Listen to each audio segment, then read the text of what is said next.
It's Friday, June 4th, and you know what that means? Just one more week left of the school year. It's also commencement day for the seniors, so we wish them great luck tonight. This week we have a supersized episode with some leftover segments that were created throughout the year. These are all about having some fun. But first, Alex here broke away from the track and field district competition with Allison Cooper to talk about some of the athletes who participated. Let's go to that now.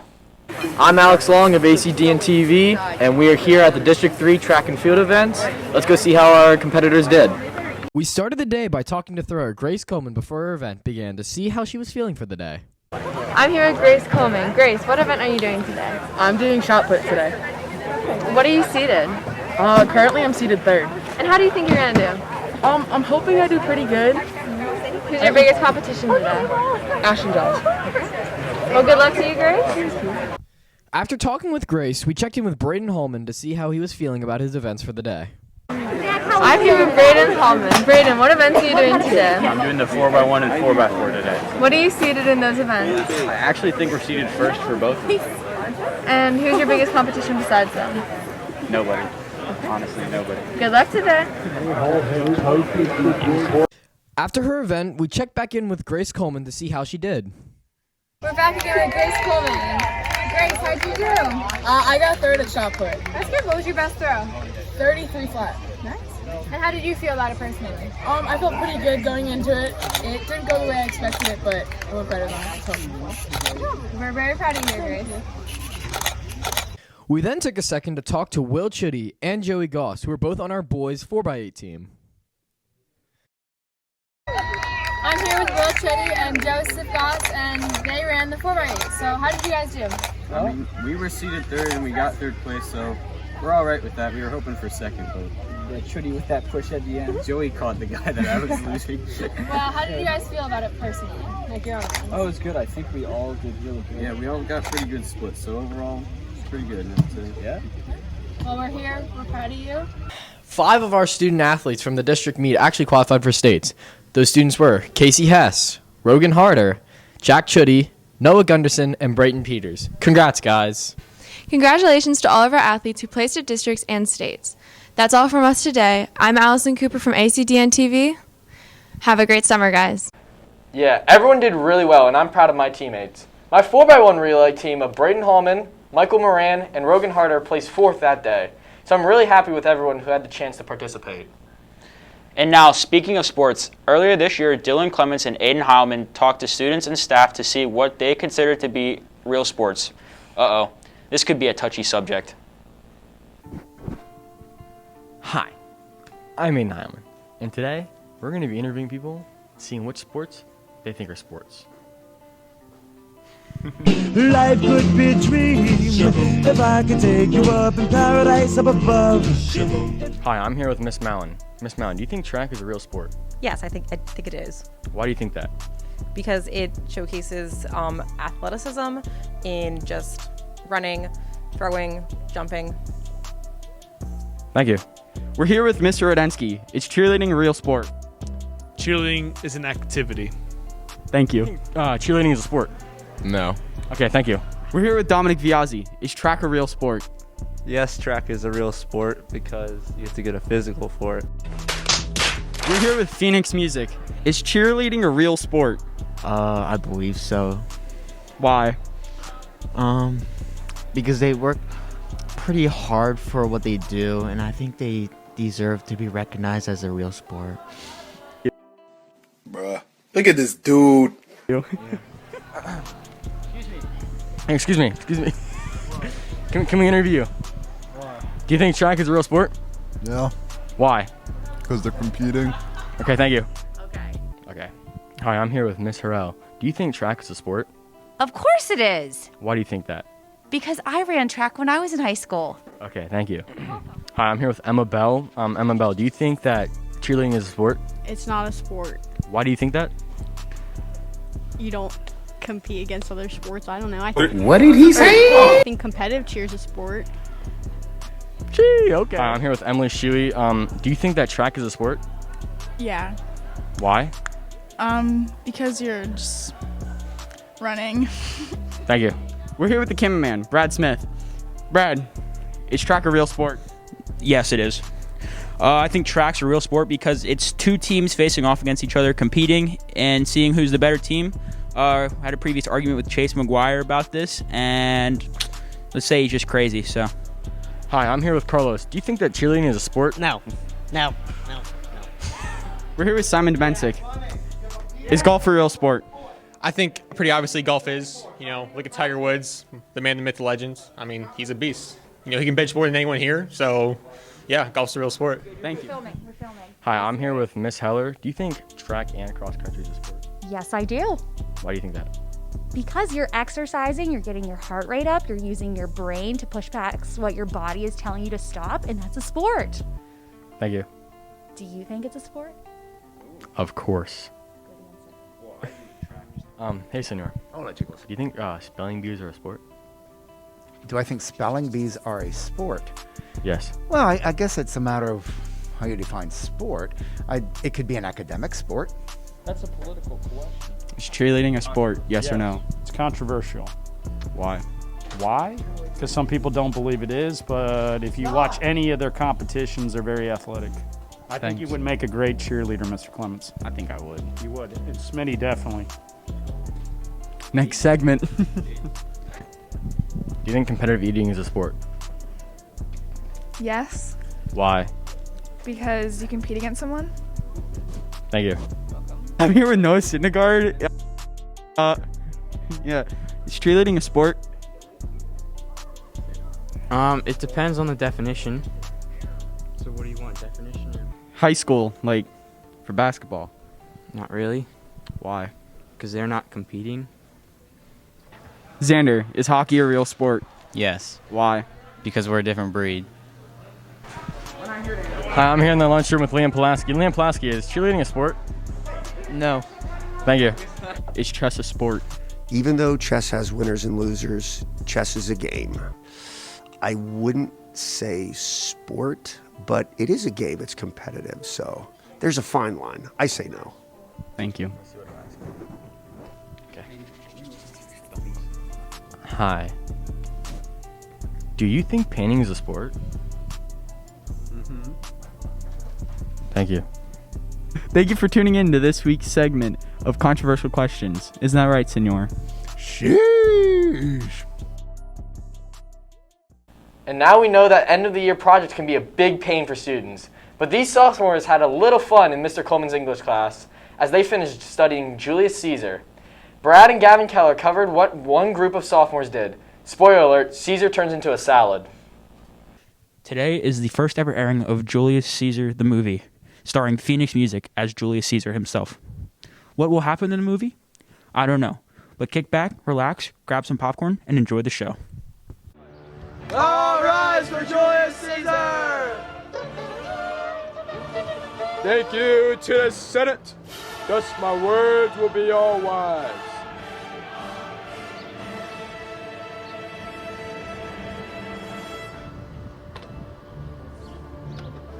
Are we all ready?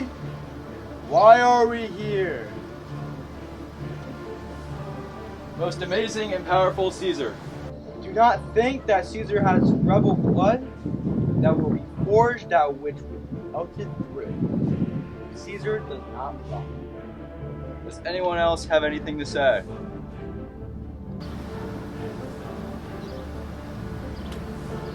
I kiss your hand, but not for flattery. Cimber has immediate freedom of repeal.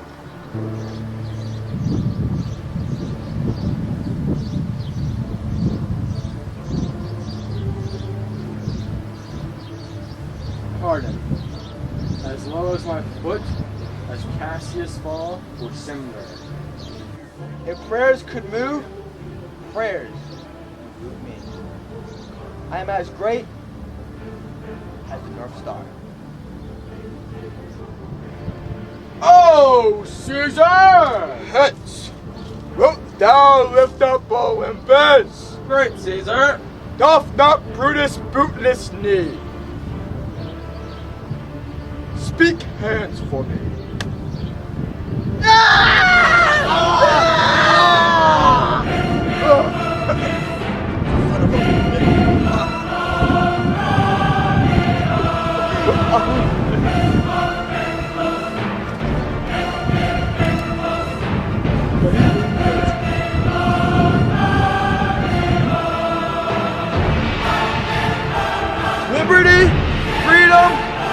Tyranny is dead! Run hence! Proclaim, cry by the streets. People, be not afraid, fly not, stand still. Officials,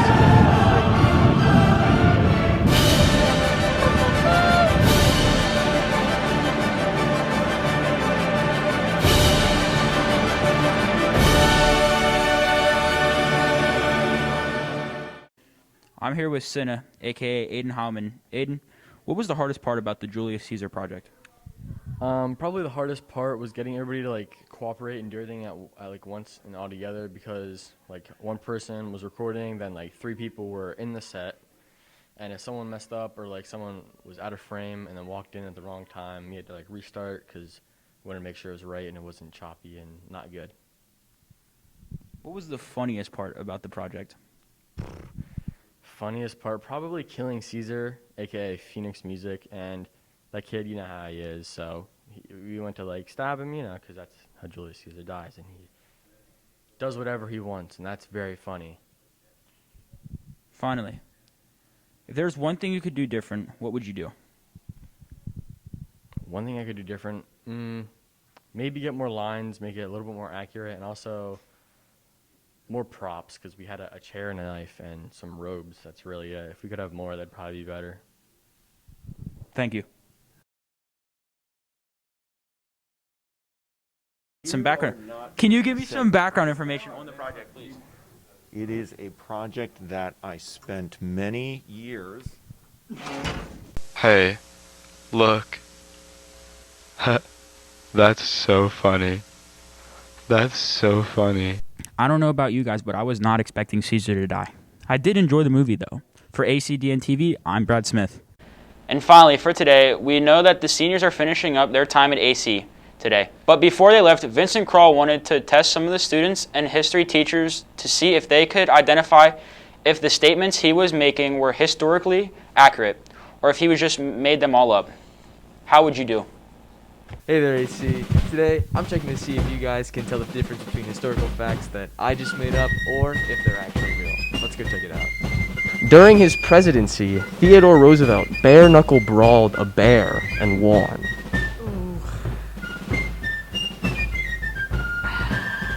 That's a tough one because he did like boxing. He liked being outdoors. He would have had access to a bear.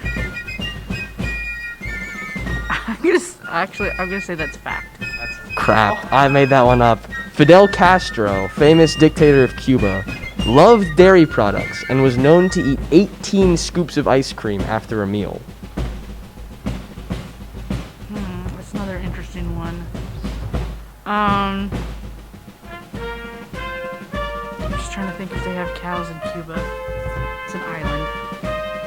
I'm gonna say that is fact. It is fact. Here's a quick history fact. The Beatles were wanted as terrorists for a time after a scuffle with fans until they were presidentially pardoned. I think that's true. No, I just made that up. The Beatles were terrorists. They put Ringo Starr on a wanted poster and were like, arrest this man. Do you want to be on a quick segment? I'm gonna read a quick fact, like a quick historical fact, and you have to tell me if I literally just made it up or if it's real. German soldiers during World War II were consistently on meth. On what?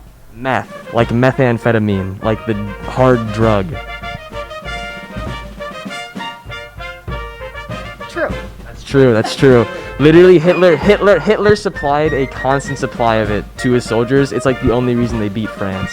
It's because Abraham Lincoln and Karl Marx were pen pals. False. That's true. Yeah, Noah can give some good. You want to trade quickly? Yeah, so Karl Marx wrote a letter to Abraham Lincoln discussing why United States of America would benefit from the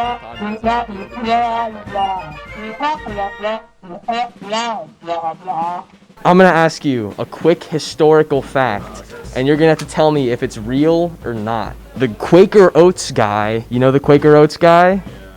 His design was based off of Benjamin Franklin. Oh, that's true. True. Nope. That's false. It was based off of based off of William Penn. Same thing. Not really. Okay. Created our country. German soldiers during World War II were consistently on meth, like methamphetamine. Probably. Yeah, they're pretty crazy, so probably. That's true. They got that one right. Hitler supplied them with a steady stream of meth. They would fight for 2 days at a time.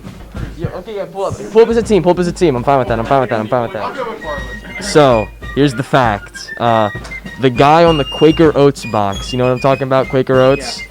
His design was based off of Benjamin Franklin. False? I'm going to say false. I'm going to also go false, but should we Google it quick? That's not allowed. That's not allowed. That's not allowed in the rules. Did you hear rules? I didn't hear any rules. That's a rule. Are we buzzing in? Was true?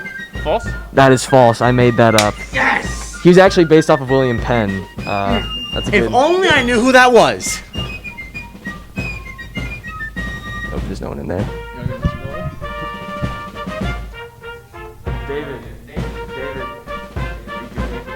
We're here with FNR Mikey's brother. I'm gonna ask you some historical facts, and you have to tell me if they're real or if I literally just made them up. The Beatles, you know the Beatles, right? They were wanted as terrorists for a time after a scuffle with fans until they were presidentially pardoned. That's fake. That is fake. That is completely false. I made that one up.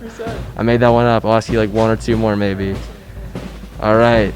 German soldiers during World War II were consistently on meth, like methamphetamine. True. That is true.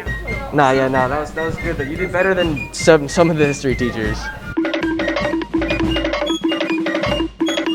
Mr. Adensky, you have time to do a quick news segment. Fidel Castro had a love for dairy products and was known to eat 18 scoops of ice cream after a meal. Not true. That's true. That is completely true. Last one. Let's see if you can even it out, or even if out a little bit. Abraham Lincoln and Karl Marx were pen pals. I mean, they lived at the same time. Why would Lincoln and Marx have communicated? I'm going to say true. That is correct, shorty. For anyone attending tonight's commencement ceremony, remember, it starts at 7:30 p.m. A decision about how the weather will impact if it's outside or inside will occur this afternoon. Monday is the last full day of classes for students, and we'll be back with one more show for you next week. For ACDN TV, I'm Brad Smith. And I'm Alex Long. Enjoy your weekend, guys.